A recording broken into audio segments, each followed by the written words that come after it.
جمادار بنگی سے لے کر ہر شخص بھائی بنا ہوا ہے، ویسا بھی نہیں۔ یہ بات تو قطعاً توقع نہیں کی جا سکتی کہ جناب سیدہ نے بد حجابی یا بے حجابی کے ساتھ جناب جابر کے سامنے پورے حدیث کے ساتھ کو پیش کیا ہوگا یا جناب سلمان سے بات کی ہوگی۔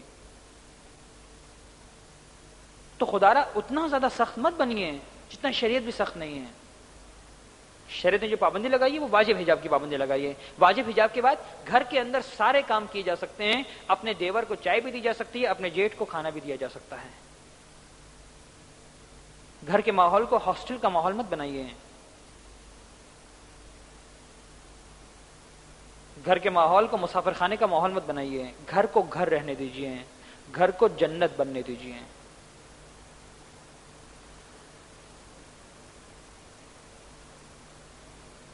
دین میں اتنی سختی نہ کیجیے خدا را۔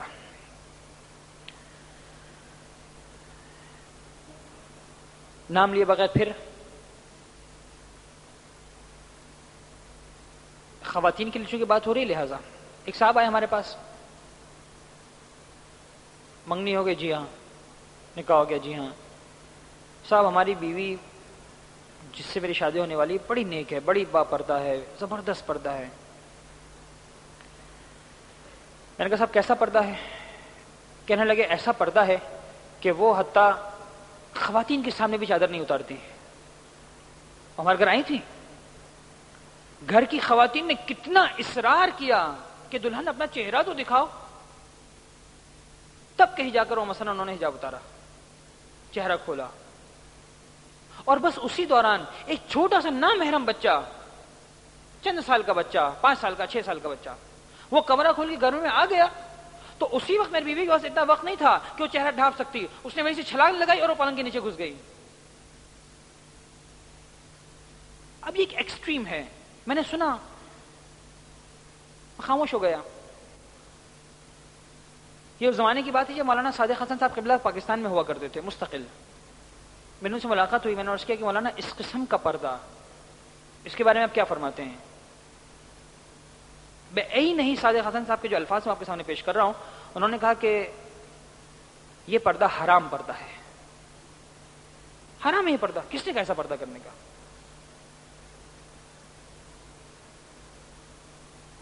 واجب، مستحب، جائز، مکروہ دور کی بات، حرام ہے ایسا پردہ کہ جس پردے کی وجہ سے مومنات کا ایک گروہ پردے سے متنفر ہو جائے کہ اگر ایسا ہی پردہ ہے تو ہم جہنم کے عذاب کا برداشت کر لیں گے، یہاں پر بھی عذاب وہاں بھی عذاب، تو فی الحال سکون سے رہ لیں، وہاں عذاب برداشت کر لیں گے۔ خدا را اگر جناب سیدہ کی زندگی کو دیکھنا ہے تو غور کیجئے، جناب سیدہ مناسب مقامات پر، مختلف مقامات پر گھر سے باہر بھی آئی ہیں، ایسا نہیں کہ کبھی گھر سے باہر نہیں آئی۔ مباہلہ کا میدان گواہ ہے، اور فدق کے مسئلے میں حاکم کا دربار بھی گواہ ہے۔ لہذا دین کو اپنے آپ پر اتنا سوار مت کیجیے۔ مجھے اچھی طرح یاد ہے، چلیے یہ بات بھی بتاتا چلوں، مولانا صادق حسن صاحب سے ہی ایک صاحب نے پوچھا تھا، پھر انہوں نے مجھے بتایا تھا کہ یہ بات ہوئی۔ کہنے لگے مولانا میں لڑکی سے شادی کرنا چاہتا ہوں، اس کی خصوصیات یہ ہیں کہ نماز شب قضا نہیں ہوتی، واجب نماز تو اول وقت پیدا کرتی ہے، روزانہ قرآن کی تلاوت کرتی ہے، اکثر اوقات روزے رکھتی ہے، دعائیں باقاعدگی سے پڑھتی ہے، دعائیں کمیل پڑھتی ہے، دعائیں نبا پڑھتی ہے، زیارت عاشورہ پڑھتی ہے، زیارت جامعہ پڑھتی ہے، بچوں کو پڑھاتی ہے، یہ کرتی ہے وہ کرتی ہے۔ اب وہ مولانا صادق حسن صاحب سے کمنٹس لینا چاہ رہے تھے، کہنے لگے مولانا نے جب سنی ساری باتیں تو کہنے لگے یہ سب کچھ جو کرتی ہے وہ اللہ کے لیے کرتی ہے، آپ کے لیے کیا کرتی ہیں؟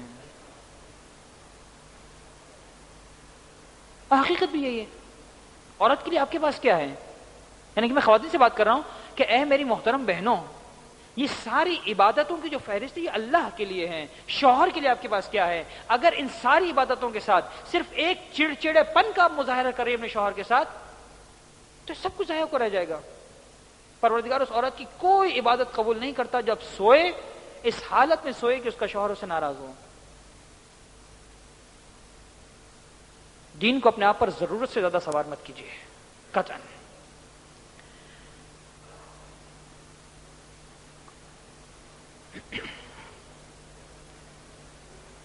ابھی تو میرا موضوع مکمل نہیں ہوا اور سوالات کی بھرمار ہو گئی ہے. بہرحال اس کے بعد دیکھیے وقت چونکہ بہت زیادہ ہو گیا ہے، لہذا انتظامیہ سے بھی میں سوال کر لوں کہ آیا بات کو آگے بڑھایا جائے. اور بہرحال باقی آڈینس سے میں یہ عرض کروں گا کہ بلا تکلف جو مومنین بھی ایسے ہیں کہ جو انٹرسٹ نہیں لے پا رہے ہیں اور ان کے لیے جانا ضروری ہے، بہرحال کل آفس ڈے ہے، مجھے احساس ہے اس بات کا، وہ بغیر تکلف کے جا سکتے ہیں. یعنی کم از کم میں اپنی طرف سے اس کو بالکل بھی فیل نہیں کروں گا اور اس کو مثلا توہین بھی نہیں سمجھا جائے گا، آداب مجلس کے خلاف بھی نہیں سمجھا جائے گا. آپ لوگ اطمینان کے ساتھ جن کو بھی مثلا جانا ہے وہ اس سلسلے میں یعنی پلیز بلا تکلف یعنی اگر وہ محفل کو چھوڑنا چاہیں تو چھوڑنے کو حرج نہیں ہے. ایک صلوات پڑھ دیجیے محمد وعلی محمد پر.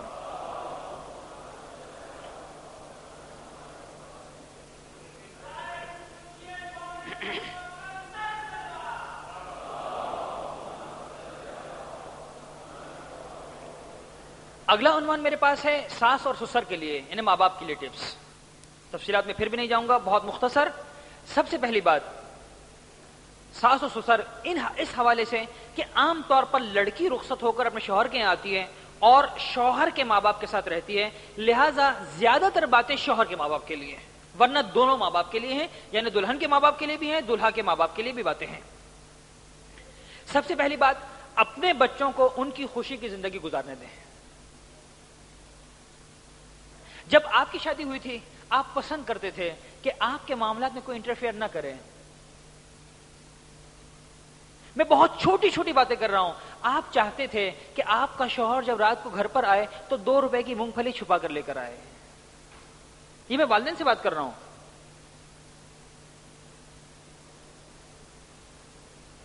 یہ چھوٹی خوشی آپ کو کتنا عزیز تھی. اپنے بچوں کو بھی خوش ہونے دیں. اپنے بچوں کو ان کی خوشی کی زندگی گزارنے دیں. چھوٹی چھوٹی باتوں میں انٹرفیئر مت کریں. چھوٹی چھوٹی باتوں میں ان کو روکیں نہیں. ٹھیک ہے مناسب انداز سے مناسب وقت پر اصلاح ضروری ہوتی ہے، لیکن ہر بات میں انٹرفیئر کرنا، یہ لباس کہاں سے آ گیا، یہ گفٹ کہاں سے آ گیا، ہمارے بیٹے نے ہمیں تو کبھی بھی خوشبو لا کے نہیں دی، ہمارے بیٹے نے ہمیں تو کبھی سوٹ لا کے نہیں دیا، تمہیں کہاں سے لا کر دے رہا ہے بہو. یہ باتیں نہیں ہونی چاہیے. اپنے بچوں کو ان کی زندگی خوشی کی زندگی گزارنے دیں، بیجا مداخلت نہ کریں. جس کتاب کا میں نے حوالہ دیا تھا انہوں نے جملہ لکھا ہے ضمن میں کہ انسان کم از کم جانور سے سبق حاصل کرے. جانور بھی اپنے بچوں کو اسی حد تک اپنے ساتھ رکھتے ہیں اور انٹرفیئر کرتے ہیں جب تک کے لیے ان کی تربیت ضروری ہوتی ہے. جب بچہ اس قابل ہو جاتا ہے کہ اب وہ اپنی زندگی گزار سکے تو اس کو چھوڑ دیا جاتا ہے، اس میں انٹرفیئر نہیں کرتے ہیں. انسان تو اشرف المخلوقات ہے. جب آپ نے بچے کی شادی کی ہے تو اتنا تو سوچا ہوگا کہ میرا بچہ اس قابل ہو گیا ہے کہ شادی کر سکے. اگر آپ نے یہ بھی نہیں سوچا تھا تو ظلم کیا اپنے بچے کے اوپر. اور اگر یہ سوچ کر شادی کی تھی کہ میرا بچہ اس قابل ہو گیا ہے تو ہاں واقعا قابل ہو گیا ہے، بلکہ آپ کی سوچے سے بہت پہلے قابل ہو چکا تھا. اب اس کو اس کی سکون کی زندگی گزارنے دیجیے، انٹرفیئر مت کیجیے. نمبر 2، کوشش کیجیے کہ ہمیشہ مثبت طرز فکر رکھیے. ہر بات کو پازیٹو انداز میں دیکھنے کی کوشش کریں. عام طور پر ایسا ہوتا ہے کہ کسی بات میں مثبت پہلو بھی ہوتے ہیں، منفی پہلو بھی ہوتے ہیں. میں 2 باتیں پیش کروں گا. حضرت عیسیٰ اپنے حوارین کے ساتھ جا رہے تھے کسی مقام پر، ایک کتا مرا ہوا پڑا تھا اور روایت سے ایسا لگتا ہے کہ اس مرے ہوئے کتے کو چند دن ہو چکے تھے. عیسیٰ کے ساتھ جو حواری تھے انہوں نے ایک مرتبہ اس کتے کو دیکھ کر اس کی بو اور مکروہیت کے ایک مرتبہ اپنے چہرے پر بڑے سختی کے آثار جو انسان کی فطرت ہوتی ہے، ایک مرتبہ منہ پھیر لیا، کراہیت کا اظہار کرنا شروع کر دیا. جب جناب عیسیٰ نے اس کیفیت کو دیکھا ایک مرتبہ کہا میرے حواریوں ذرا غور سے دیکھو اس کتے کے دانت کتنے خوبصورت ہیں. یعنی یہاں تمہیں اتنی منفی باتیں نظر آ رہی ہیں، تم اس مثبت بات کو بھی دیکھو. ایک وہ گلاس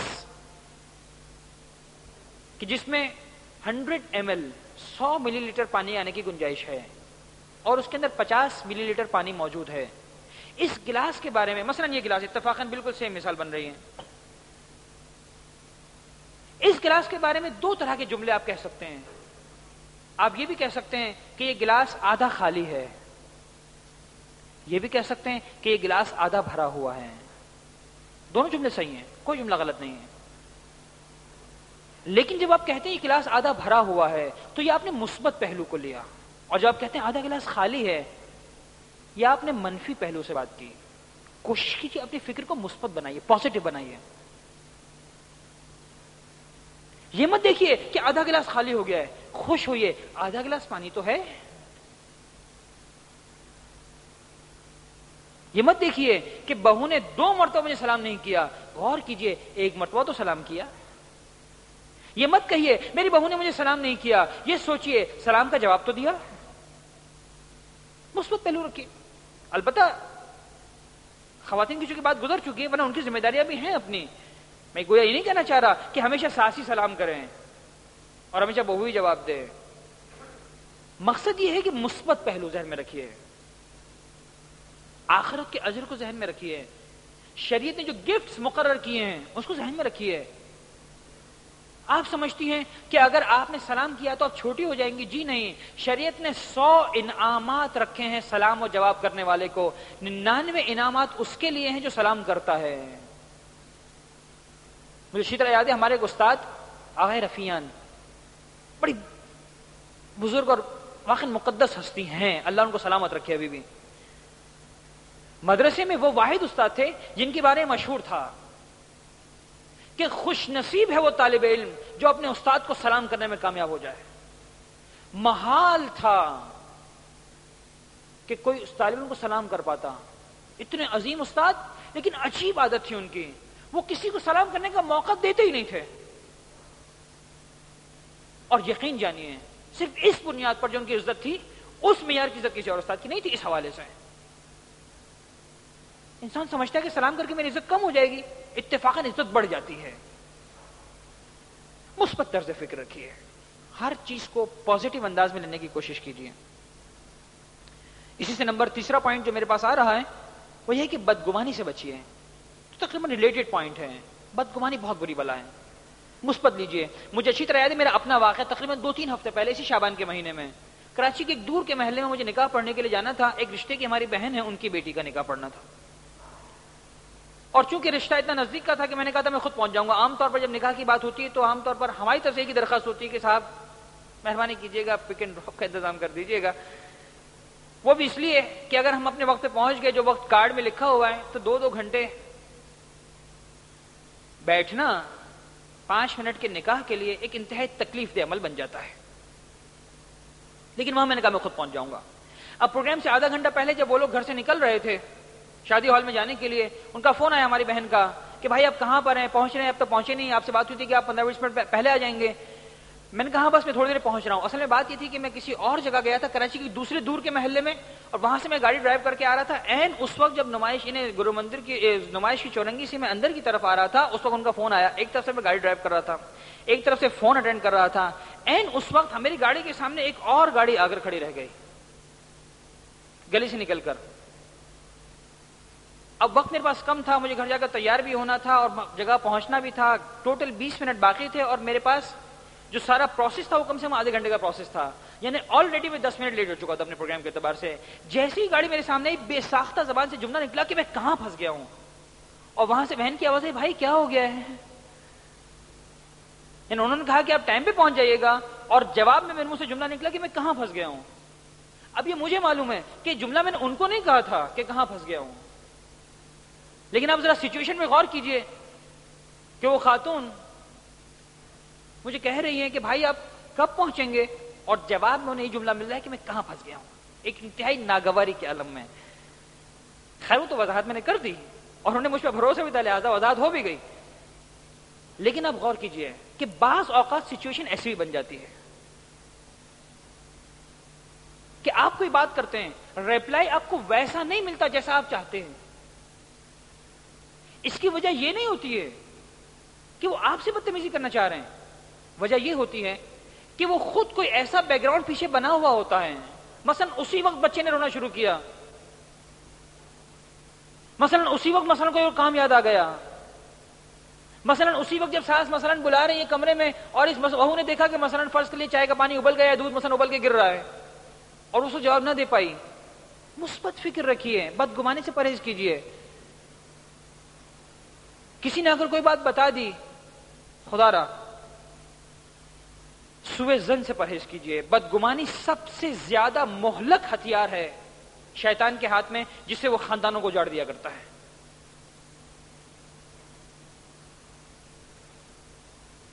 نمبر 4 پوائنٹ، ساس اور سسر بن کر نہیں، ماں باپ بن کر سوچیے. پریکٹیکلی، زبانی نہیں. یعنی واقعاً جس سختی کے ساتھ آپ بہو سے گفتگو کر رہے ہیں اور جس سختی کے ساتھ آپ بہو کے بارے میں اپنے بیٹے سے باتیں کر رہے ہیں، کیا واقعاً یہی ساری برائیاں آپ کی بیٹی میں ہوتی تو آپ اپنے داماد کو اسی طرح سے بتاتے کہ میری بیٹی نے یہ کیا، میری بیٹی نے وہ کیا؟ قطعاً نہیں. بلکہ بیٹی کے ہمیشہ گن گائے جائیں گے. جب کردار یہ ہے کہ جو بیٹی ہے اس کا عیب کبھی بھی اس کے شوہر کے سامنے نہیں کھولا جائے گا، تو اگر بہو کو اپنی بیٹی سمجھتے ہیں تو اس کے عیب کیوں کھولے جا رہے ہیں شوہر کے سامنے؟ زبانیں نہیں، عملاً. ماں باپ بن کر سوچئے. بعض اوقات سختی یہاں تک بڑھتی ہے کہ طلاق کا مشورہ دیا جاتا ہے. سخت جملہ ہے لیکن کہہ رہا ہوں کہ اے خاتون جو اپنے بیٹے کو مشورہ دے رہی ہیں کہ اپنی بیوی کو طلاق دے دو، اگر آپ کی اپنی ساس نے آپ کے شوہر کو یہی مشورہ دیا ہوتا تو اب کی ساس کے بارے میں آپ کا کیا رد عمل ہوتا؟ یا وہ لڑکا، وہ مرد، وہ نوجوان جس کو مشورہ دیا جا رہا ہے ماں باپ کی طرف سے حتیٰ کہ اپنی بیوی کو طلاق دے دو، میں اس لڑکے کو ایک جملہ کہتا ہوں، جا کر اپنے والدین سے کہنا بابا آپ اپنی ماں بیگم کو طلاق دے دیجئے، میں اپنی بیوی کو طلاق دے دیتا ہوں. اپنی ماں سے کہیے کہ ماں تم اپنے شوہر سے طلاق لے لو، میں اپنی بیوی کو طلاق دے دیتا ہوں.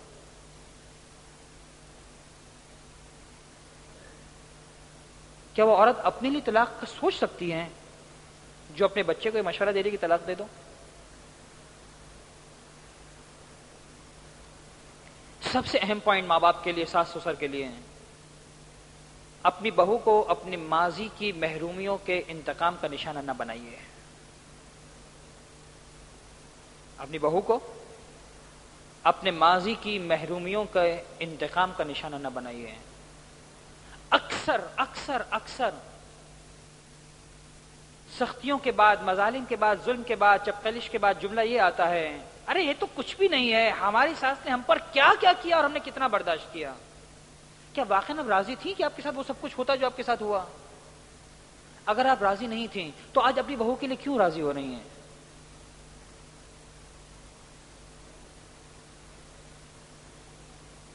اپنے گھر میں آنے والی کو اپنے ماضی کی محرومیتوں کے انتقام کا نشانہ نہ بنائیے. یہ جاہلیت کے رسوم ہیں کہ جہاں باپ کا انتقام بیٹے سے لیا جاتا تھا، بیٹے کا انتقام اس کے اولاد سے لیا جاتا تھا. اگلا پوائنٹ، معاف کر دینا بزرگوں کے لیے سب سے زیادہ سزاوار ہے. 2 ہی باتیں ہیں، تیسری بات نہیں ہے. اگر جھگڑا ہوا ہے ساس اور بہو کا، یا غلطی ساس کی ہے یا غلطی بہو کی ہے، تیسری بات تو نہیں ہو سکتی. اگر غلطی ہی ساس کی ہے تو چلانا کیسا، اور اگر غلطی بہو کی ہے تو ساس کے پاس 2 ہی راستے ہیں، یا اس غلطی کی بنیاد پر جھگڑے کو اپنے عروج پر پہنچا دیا جائے یا معاف کر دیا جائے. بزرگی کا تقاضا یہ ہے کہ معاف کر دیا جائے. معاف کر دینا بزرگوں کو زیادہ سزاوار ہے. جس کے پاس انتقام کی طاقت ہو اور وہ معاف کر دے، اہل بیت کی نگاہوں میں زیادہ پسندیدہ ہیں. ایک پوائنٹ بڑا اہم ہے، میں صرف ہیڈنگ دے رہا ہوں بغیر کسی وضاحت کے، اس لیے کہ اس کی وضاحت لمبی ہو جائے گی، میرے پاس ٹائم نہیں ہے. اسلام الگ رہنے کو ترجیح دیتا ہے، لہذا مناسب وقت پر اپنے بیٹے اور بہو کے گھر بسانے کا علیحدہ سے انتظام کر دیجیے، کر دیجیے انتظام. محبتیں اسی صورت میں باقی رہتی ہیں. یہ روایات کے حوالے سے میں عرض کر رہا ہوں، محبتیں باقی رہتی ہیں. مسائل کم ہو جاتے ہیں. البتہ یہ اسی صورت میں ہے کہ جب آپس میں رہنا مشکل ہو رہا ہو. ورنہ جن گھروں میں آج بھی ہمارے معاشرے میں کئی مثالیں ایسی ہیں کہ جہاں بچے اپنے والدین کے ساتھ رہتے ہیں، بیٹا بہو اپنے والدین کے اور ساس سسر کے ساتھ رہتے ہیں اور انتہائی بہترین کوآپریشن کے ساتھ رہتے ہیں. میں وہاں کی بات نہیں کر رہا. وہاں بھی البتہ لانگ ٹرم پہ مناسب یہی ہے کہ ہر ایک کا اپنا گھر آباد ہو جائے، ہر ایک کا اپنا گھر بن جائے. بہرحال یہ ایک مناسب طریقہ کار ہے. جب آپ بھی چونکہ ساس سسر سے بات ہو رہی ہے، آپ بھی ہمیشہ اپنے ساس سسر کے ساتھ نہیں رہے اور آپ کے ذہن میں ہمیشہ یہ خواہش تھی اچھے ماحول کے باوجود بھی کہ ہمارا اپنا گھر ہوتا چاہے چھوٹا سا ہوتا. یہ انسان کی فطرت میں شامل ہے. تو یہ سوچئے کہ آپ کے بیٹے اور بہو کے دل میں بھی چاہے گھر کا ماحول نہایت ہی مناسب ہے لیکن دل کے گوشے میں خواہش ضرور ہوگی کہ ہمارا بھی ایک اپنا گھر ہو. ماں باپ کی محبت کا تقاضا یہ ہے کہ مناسب وقت پر ان کے لیے مناسب گھر کا انتظام کر دیجیے. آخر میں صرف 3 ٹپس، کامن ٹپس ہر ایک کے لیے. نمبر 1، ہر حال میں ہر ایک کی عزت کریں. ہر حال میں شوہر بیوی کی عزت کرے، بیوی شوہر کی عزت کرے، ساس بہو کی عزت کرے، بہو ساس کی عزت کرے. لڑکا اپنے ساس سسر کی عزت کرے، وہ ساس سسر اپنے داماد کی عزت کرے. ہر ایک آپس میں دوسرے کی عزت کرے. یہ جملہ غلط ہے عند الاحباب تسقط الآداب کہ دوستی کے اندر آداب ختم ہو جاتے ہیں. جی نہیں، اپنائیت جتنا بڑھتی ہے آداب کا اتنا زیادہ خیال رکھا جاتا ہے. یقین نہیں آتا تو اللہ اور اس کے حبیب کے رشتے کو دیکھ لیجئے. اللہ اور اس کے حبیب نے کتنی آپس میں انسیت اور اپنائیت تھی، اس کو حبیب کہا. لیکن اس کے باوجود کبھی بدتمیزی کا لہجہ اختیار پروردگار نے بھی نہیں کیا. استغفر اللہ. میں یہ نہیں سمجھانا چاہ رہا ہوں. کبھی یاسین کہا، کبھی طٰہٰ کہا، کبھی مدثر کہا، کبھی مزمل کہا. کتنے شفیق لہجے میں باتیں کی. پھر حدیث کے ساتھ مثال دوں گا. صرف ایک مرتبہ غور سے ان الفاظ پر غور کیجئے جن الفاظ میں آ کر مولا کائنات نے جناب سیدہ کو سلام کیا ہے اور جناب سیدہ نے جناب مولا کائنات کو جواب دیا ہے.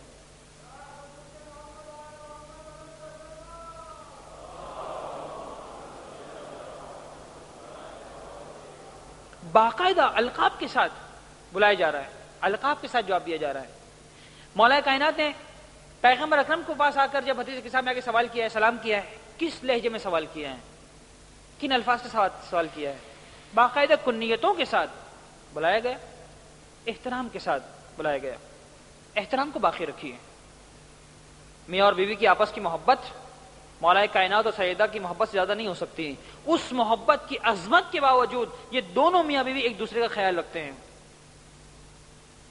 اور جناب سیدہ آخری عمر تک مولا کائنات کو یا ابو الحسن، یا ابو الحسن، یا ابو الحسن کہہ کر خطاب کرتی ہے.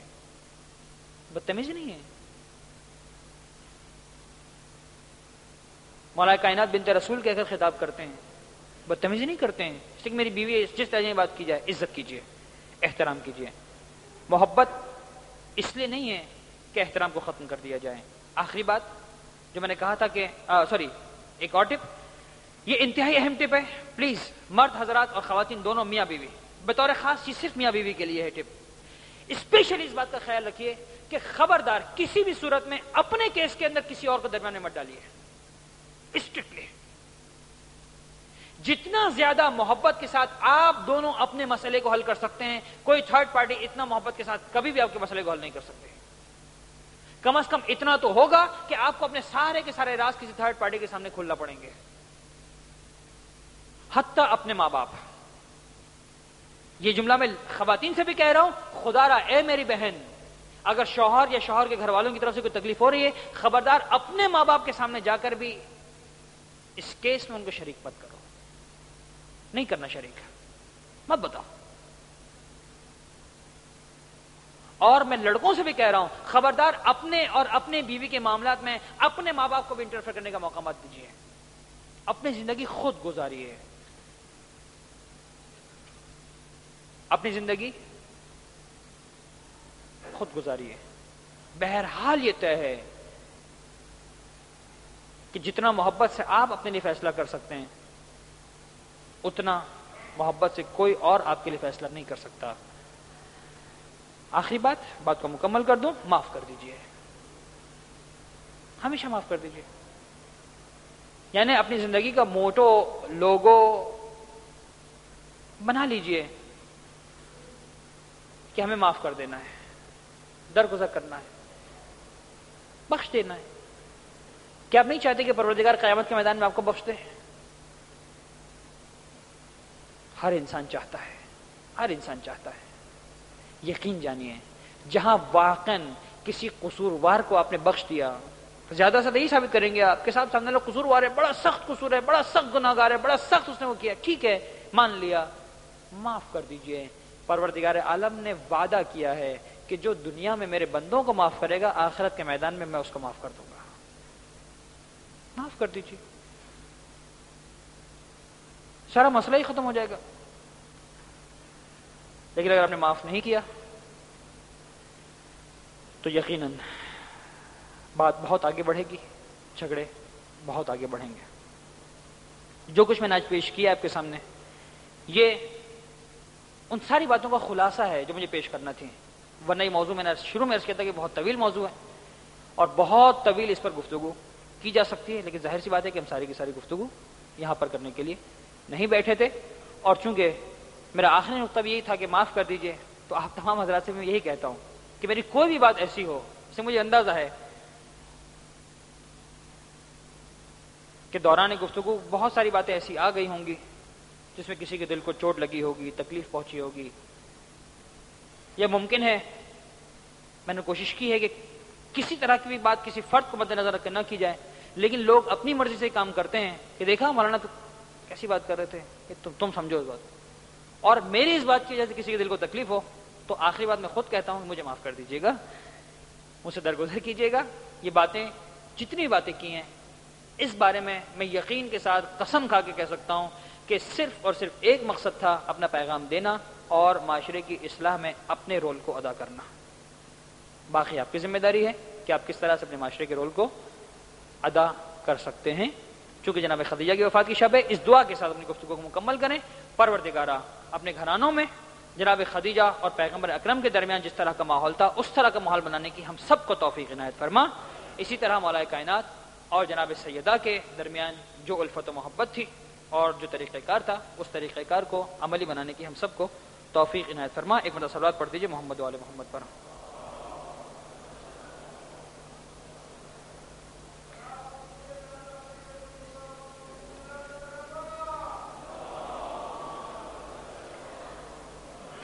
سوالات میں بس دیکھیے جتنی گنجائش ہے کچھ سوالات میں پڑھ دیتا ہوں. ظاہر سی بات ہے کہ اب وقت بہت زیادہ ہو چکا ہے، یعنی 1 گھنٹے کا ٹائم تھا، 2 گھنٹے کی تسبیح ہو چکی ہے. آغا صاحب السلام علیکم. وعلیکم السلام. آپ نے کہا کہ شادی شدہ انسان کی 1 رکعت کا ثواب 70 رکعت کے برابر ہے، اگر 2 شادی ہے تو 140 کا ثواب ہو جائے گا. میرے خیال میں سوال آپ کو ہنسانے کے لیے تھا اور اس کا جواب یہ تھا کہ آپ ہنس لیتے. الحمدللہ آپ نے ہنس لیا. اگلا سوال ہے کہ قرآن مرد کو دوسری شادی کرنے سے روکتا ہے، اگر نہیں تو بیوی سوکن کے نام پر اتنا احتجاج کیوں کرتی ہے؟ کیا اس کا عمل شرعی اور معاشرے کے لحاظ سے دیکھا جائے تو عورت پر ظلم کرے، آخر طلاق یافتہ بیوہ کا کیا ہوگا؟ تفصیل سے روشنی ڈالیے. یقین جانیے یہ انتہائی اہم موضوع ہے اور واقعاً اس پر تفصیل سے اگر روشنی ڈالنی ہو تو 1 گھنٹے کی اسپیچ ہو سکتی ہے، اور مجھے یقین ہے کہ آپ میں سے کوئی بھی راضی نہیں ہوگا کہ 1 گھنٹے کی اسپیچ میں بھی اور کر ڈالوں جبکہ بھی سوالات باقی ہیں. دوسری شادی کا موضوع بہرحال ایک تفصیلی موضوع ہے اور جب تک اس میں تمہیدوں کے ساتھ اور تفصیلات کے ساتھ بات نہ کی جائے یہ موضوع چھیڑنے والا موضوع نہیں ہے، لہٰذا اس کو بھی میں جواب نہیں دیتا. اس بات سے انکار نہیں کہ عورت قربانی اور اثار کا نام ہے، مگر آج تعلیم عام ہونے کے بعد کیا کیجیے کہ ایک ویسٹرن میڈیا کا جو لڑکیوں کا دماغ ویسٹ کر دیا ہے، چھوٹی باتوں کو لڑکی ماں کے گھر بیٹھ جاتی ہے اور کہتی ہے کہ میں بیوٹی پارلر جوائن کر لوں گی یا ٹیچنگ کر لوں گی، یہاں تک کہ وہ اولاد کو نظر انداز کر کے بھی سپریشن کے لیے لڑتی ہے. کیا اسلام میں بھی یہ غربی طرز کا وومن رائٹس ہے؟ میں نے عرض کیا تھا کہ بہرحال یہ ساری جو سوالات اس طرح کے ہیں اور بے شمار سوال مجھے اندازہ ہے کہ اسی طرح کے ہوں گے، آپ کو بھی اندازہ ہے کہ سارے سوالات اسی طرح کے ہوں گے. یاد رکھیے کہ یہ ایکسٹریمز وہاں آتے ہیں کہ جہاں پر ہر شخص اپنی ذمہ داری پوری نہیں کرتا،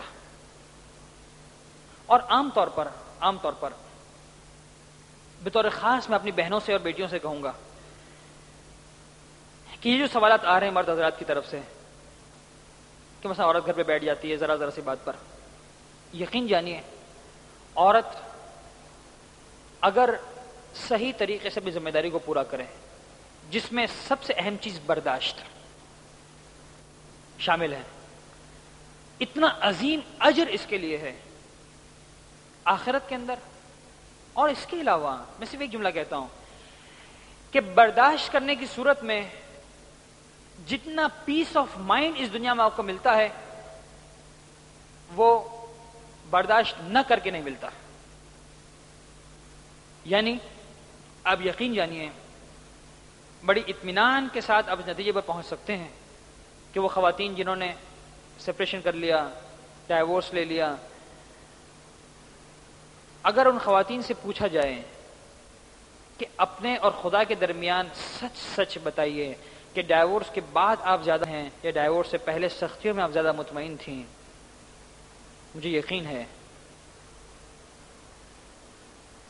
طلاق سے پہلے کی سختیوں میں برداشت کرنے کے بعد جو لطف تھا وہ زیادہ تھا بنسبت طلاق لینے کے بعد کی ظاہری آسائش اور آسانی. کچھ مقامات ہوتے ہیں ایکسٹریمز کے، لیکن ایک عمومی اور جنرل بات میں کر رہا ہوں. بزرگان کہا کرتے ہیں وقت گزر جاتا ہے بات رہ جاتی ہے. میں نے وہ کیسز بھی دیکھے ہیں جہاں 1 مہینہ 2 مہینہ 1 سال 2 سال نہیں، 10 سال 20 30 سال کی سختیوں کے بعد، واقعاً سختیوں میں گزارنے کے بعد، 30 سال گزرنے کے بعد جب شوہر کو احساس ہوا کہ میں نے اپنی بیوی پر کتنا ظلم کیا ہے، اس کے بعد جب شوہر نے اپنی بیوی سے معافی مانگی، وہ 30 سال اس کو گزارنا پڑے عورت کو، لیکن اس کے بعد جب معافی مانگی تو وہ سکون جو 30 سال کی تکلیفوں کے بعد اس عورت کو حاصل ہوا، اگر اس نے طلاق لے لی ہوتی تو 30,000 سال گزرنے کے بعد بھی وہ سکون اس کو حاصل نہیں ہو سکتا تھا. تو بعض اوقات قربانی دینی پڑتی، بعض ثمرات، بعض نتائج دیر سے ظاہر ہوتے ہیں. خدا را میں اپنی بہنوں سے بطور خاص سے درخواست کروں گا، سپریشن، طلاق، ان چیزوں کو اپنی زندگی میں شامل مت ہونے دیجیے. تمام پیغمبر اور معصومین کی زندگیوں کا جائزہ لیتے ہی تو نظر آتا ہے کہ ان کے گھر ان کی جنت نہ بن سکے.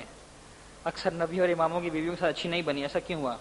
جب ان کے ساتھ ایسا ہو تو ہم کیسے اپنے گھر کو اپنی جنت بنا سکتے ہیں؟ اس قرآن مجید و تعلیمات معصومین کہتی ہیں کہ رکعت اور سکون تو صرف جنت ہی میں ہے، نادان لوگ اسے دنیا میں تلاش کرتے ہیں. کیا اس کے باوجود ہم دنیا میں اپنے گھر کو اپنی جنت بنا سکتے ہیں؟ بڑا اچھا سوال ہے. جواب اس کا بہت واضح ہے کہ یہ تو مرد حضرات کے لیے ایک طرح سے منفی سوال ہو گیا. ائمہ کے لیے اور انبیاء کے لیے جو خواتین ایسی آئیں جنہوں نے ان کو گھر کو جیتے جی جہنم بنا دیا، سوال یہ ہے کہ کسی معصوم نے، کسی نبی نے اپنی بیوی کو مارنا شروع کر دیا، گھر سے نکال دیا، طلاق دے دی، سیپریشن کر لیا.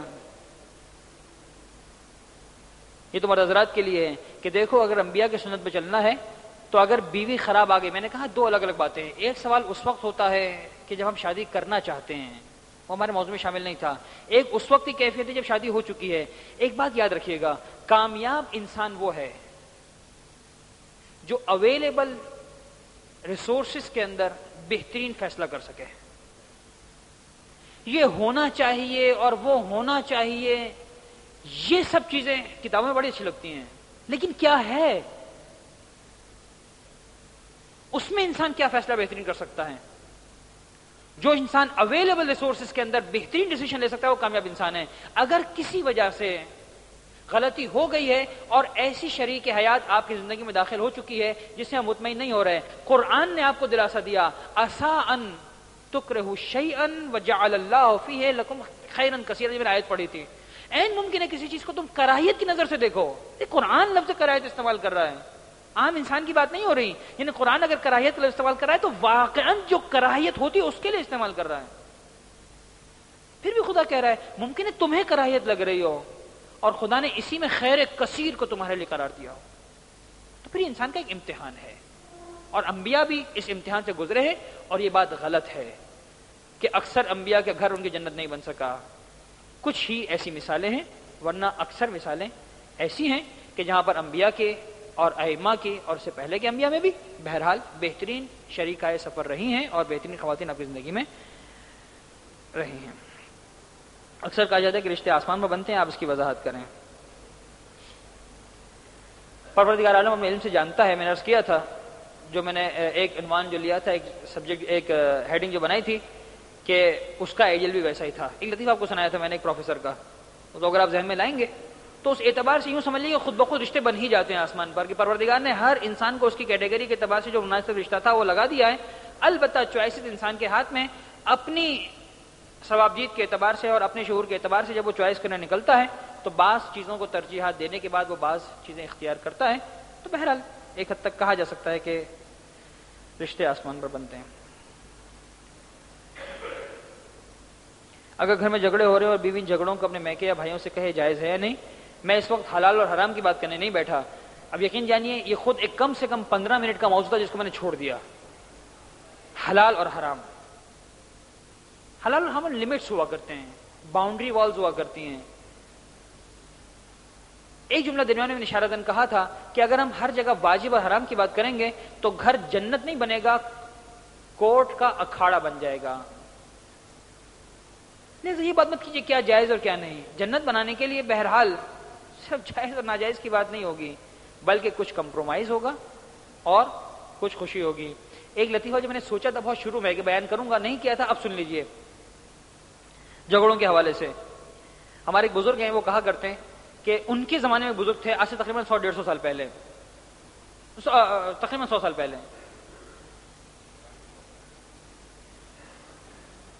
M1094 سوزوکی وائٹ کلر کی جس کی گاڑی ہے، وہ شاید اس کی وجہ سے کچھ گاڑیاں بلاک ہو گئی ہیں. جس مومن کی گاڑی ہو M1094 سوزوکی وائٹ کلر، وہ پلیز اپنی گاڑی کو جگہ تبدیل کر دیں تاکہ پریشانی ختم ہو سکے. وہ کہنے لگے کہ ہمارے یہاں ایک ہوا کرتے تھے دادا، ان کا نام بھی بتانے، چھگن دادا ہوا کرتے تھے. وہ نماز نہیں پڑھتے تھے. مولوی صاحب آئے. اچھا اس زمانے میں مثلا طریقہ کار جو بالکل آج سے مثلا 60-70 سال پہلے جب پارٹیشن بھی نہیں ہوتا ہندوستان پاکستان کا، کہنے لگے وہ مثلا گجرات میں وہ کسی علاقے کا میں نام نہیں لے رہا، کہنے مولوی صاحب آئے، کہنے چھگن تم نماز نہیں پڑھتے ہو. کہنے لگے چھگن صاحب کہنے لگے مولوی صاحب تم بولتا ہے نا کہ اللہ میاں حور دے گا، تم کو لکھ کے دو کہ حور نہیں دے گا تو میں نماز پڑھوں، یہ ایک حور ہے نا میرا خون پی گئی ہے. تو بعض اوقات یہ بھی ہوتا ہے، لیکن ہم یہاں پر جائز اور ناجائز کی بات کرنے کے لیے نہیں بیٹھے ہوئے. میں نے ٹپ یہی دی تھی کہ عورت کے لیے سب سے بہترین یہ ہے کہ وہ کسی اور سے ڈسکس نہ کرے، اس لیے کہ جب بات باہر نکل جاتی ہے غصہ آدھے گھنٹے 1 گھنٹے کے بعد ختم ہو جاتا ہے.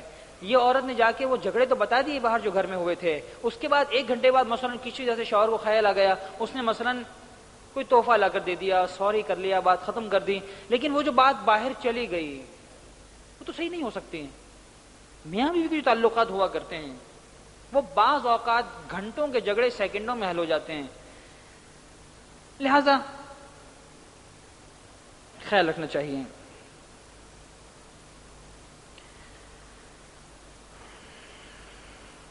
کچھ سوالات ایسے ہیں جو واقعی بالکل فضول ہیں، ہمارے موضوع سے متعلق نہیں. مثلا ایک سوال متع کے حوالے سے آ گیا ہے، تو میں متع کے حوالے سے کیا موضوع پر بحث کروں. متع کا سوال ہمارے ایک آدمی کی اگر 4 بیویاں ہوں تو اپنے گھر کو کیسے جنت بنائے گا. کہتے ہیں کہ ایک صاحب جنت کے دروازے پر پہنچے، فرشتوں نے کہا کہ بھائی کس بہا پہ تو جنت میں آ رہے ہو؟ تو کہنے لگا کہ میں شادی شدہ ہوں. فرشتوں نے کہا ہاں آ جاؤ تم مظلوم ہو، شادی کر کے آئے ہو. پھر کچھ دیر گزری، کسی نے دروازہ کھٹکھٹایا جنت کا. فرشتوں نے کہا بھائی تم کس لیے آئے ہو؟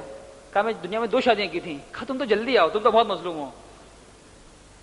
پھر کچھ دیر گزری، ایک صاحب اور پہنچے، پھر دروازہ کھٹکھٹایا، کہا تم کس بہاف پہ آئے ہو؟ کہا میں 3 شادیاں کر کے آیا ہوں. فرشتوں نے کہا نکل جاؤ، پاگلوں کی یہاں پر کوئی جگہ نہیں ہے. خیر اس کا روایت سے کوئی تعلق نہیں ہے، ورنہ ہمارے معصومین کی زندگیوں میں، پیغمبر کی زندگی میں بہرحال 1 سے زیادہ 2-3 سے زیادہ شادیوں کا تصور ہے. ہاں اسلام نے اس سلسلے میں جو معیار مقرر کیا ہے وہ ہے عدل اور عدالت. اگر انسان عدالت کے ساتھ اپنی بیویوں کو رکھ سکتا ہے. اب یقین جانیے عملی طور پر کوئی ناممکن چیز نہیں ہے. اگر آپ نے ہر ایک کا جائز حق اس کو دے دیا تو اس کے بعد انسان بہرحال ایک مناسب زندگی گزار سکتا ہے، 1 سے زیادہ شادیاں کہنے کے بعد نہیں.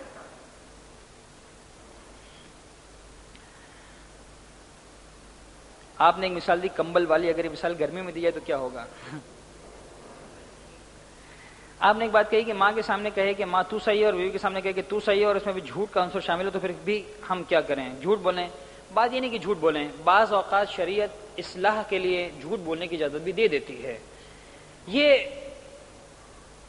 یوں سمجھ لیجئے کہ جو ایک جملہ آپ نے سنا ہوگا کہ کامن سینس از مور بیٹر دین لرننگ، یہاں پر یہ مرد کا کمال ہے کہ وہ جھوٹ سے بچتے ہوئے کس طرح سے معاملے کو ٹیکل کر سکتا ہے. ظاہر سی بات ہے کہ ہر کیس سینسیٹیو ہے اور ہر کیس میں آپ کو الگ انداز سے بات کرنا ہوگی، ہر کیس میں الگ انداز سے مثلا کیس کو سمجھانا ہوگا. اور بہرحال یہ کوئی اتنا مشکل مسئلہ نہیں ہے. اگر انسان یہ فیصلہ کر لے مجھے اصلاحی کرنی ہے اور دونوں پارٹیز کو الگ الگ کرنے کے بعد، تو بعض اوقات کچھ کہے بغیر بھی، جھوٹ اور سچ تو دور کی بات ہے، انسان معاملے کو سالو کر سکتا ہے، حل کر سکتا ہے. اگر بیوی کو سمجھنے کی حد تک کوئی جھوٹ کا سہارا لے تو کس درجے تک صحیح ہے جھوٹ نہ بولیں؟ اگر بیوی کو سمجھنے کی حد تک کوئی جھوٹ کا سہارا لے وہ کس حد تک صحیح ہے یہ جھوٹ نہ بولیں؟ میرا خیال ہے لکھنے والے کہنا چاہ رہے ہیں کہ بیوی کو سمجھانے کی حد تک جھوٹ کا سہارا لے. ظاہر شاید یہ کہنا چاہ رہے ہیں تو اس کا جواب تو آ گیا کہ ضروری نہیں کہ ہمیشہ جھوٹ کا سہارا لینا پڑے. اگر انسان سمجھدار ہو تو جھوٹ کا سہارا لیے بغیر بھی مناسب طریقے سے جو ہے وہ بات کو حل کر سکتا ہے. مثلا ضروری نہیں کہ کہا جائے کہ تم صحیح ہو، آپ مناسب طریقے سے یہ کہہ دیجئے کہ مجھے تمہاری پوزیشن کا احساس ہے، چاہے کوئی احساس ہو کہ وہ غلط ہے، لیکن یہی سمجھے گی کہ وہ کہہ رہے ہیں، شوہر میرا کہہ رہا ہے کہ مجھے صحیح ہونے کا احساس ہے. تو آپ نے یہ بھی نہیں کہا کہ تم صحیح ہو. اب اس کا مطلب یہ نہیں کہ اگر کوئی بھی شوہر اپنی بیوی سے یہ بات کہے تو کہے ہاں مولانا نے کہا تھا تم مجھے غلط ہی سمجھ رہے ہو. مثبت ہی لینا ہے بات کو، منفی نہیں لینا. یہ میں صرف ایک مثال اس لیے دی کہ باقی ساری مثالیں دے دوں گا. یہ ایسی مثال پہ جگہ مثال دیجیے جیسے شوہر بیٹھے ہوں، مرد بیٹھے ہو، خواتین نہ سن رہی ہوں، تب تو اور مثالیں بھی دی جا سکتی ہیں، ورنہ ساری مثالیں ہماری لیک ہو جائیں گی اور بعد میں بہرحال سب کے لیے پریشانی پیدا ہو سکتی ہے. اس معاشرے میں والدین سمجھتے ہیں کہ میں نے اپنی اولاد کو پال پوس کر بڑا کر دیا تو ان کی ذمہ داری پوری ہو جاتی ہے، جب اولاد کی زندگی شروع ہوتی ہے تو وہاں سے ان کی ذمہ داری شروع ہوتی ہے. اس کی وضاحت کیجیے. والدین سمجھتے ہیں کہ میں نے پال پوس کر اولاد کو بڑا کر دیا تو ان کی ذمہ داری پوری ہو جاتی ہے، یا جب اولاد کی زندگی شروع ہوتی ہے تو وہاں سے ان کی ذمہ داری شروع ہوتی ہے. ظاہراً سوال یہ کیا جا رہا ہے کہ والدین کی ذمہ داری اس وقت شروع ہوتی ہے جب بچے پال پوس کر بڑے ہو چکے ہوتے ہیں. تو قطعاً ایسا نہیں ہے. جب پال پوس کر بڑے ہو گئے، بالغ ہو گئے، تو اسلام نے بھی ان کو مستقل قرار دے دیا ہے. لہٰذا والدین کی ذمہ داری یہ ہے کہ وہ اپنے بچوں کو پال پوس کر ان کی تربیت کر کے ایک مناسب مقام تک پہنچا دیں، جس کے بعد اب وہ اپنی زندگی خود گزاریں. البتہ والدین کے حقوق ایک الگ عنوان ہے کہ اس میں اولاد کی کیا کیا ذمہ داری ہے اور کہاں کہاں تک عاق الوالدین. زندگی تو دور کی بات، روایت ملتی ہے کہ بعض اوقات والدین اپنی اولاد کو اپنی موت کے بعد عاق کرتے ہیں، تو وہ تو ایک الگ عنوان ہے بالکل. لیکن ذمہ داری کے حوالے سے جب اولاد مستقل ہو گئی، بالغ ہو گئی اور باقاعدہ اس نے اپنی زندگی کو پریکٹیکلی سنبھال لیا، تو پھر اس کے بعد والدین کی ذمہ داری اتنی نہیں رہتی. جو میں نے ایک ٹپ بھی دی تھی کہ والدین اپنے بچوں کو اپنی زندگی خود گزارنے دیں. خواتین قبرستان جانا، مجالس لاؤڈ اسپیکر بلان سے پڑھنا، کیا قبرستان جنت بن سکتا ہے؟ وضاحت فرمائیں. خواتین مجلس پڑھنے سے حدود کیا ہے؟ پردے کی حد تک کیسے ادا؟ یہ سمجھ میں نہیں آیا. خواتین قبرستان میں جاتی ہیں اور مجالس لاؤڈ اسپیکر بلند آواز سے پڑھتی ہیں، تو کیا یہ بھی قبرستان کو جنت بنا سکتے ہیں؟ سمجھ میں سوال نہیں آیا. بہرحال کہ کیا مطلب ہے، جو جس کا سوال ہے وہ اکیلے بات کر لے تاکہ اسے وضاحت کر دی جائے. بہرحال اگر پردے کی حد تک جو سوال کیا گیا اس کے بارے میں تو ویسے ہی وضاحت آ چکی ہے. میرے خیال میں سوال اس وقت لکھا گیا ہے جب پردے کی بات نہیں ہوتی. میرے خیال میں آخری سوال ہے، اگر ماں اور بیوی کی نہیں بنتی اور لڑائی اور جھگڑے اتنے بڑھ جائیں اور تصدیق ہو جائے کہ غلطی ماں کی ہو تو کیا کرنا چاہیے؟ بہرحال ماں کو طلاق تو نہیں دی جا سکتی.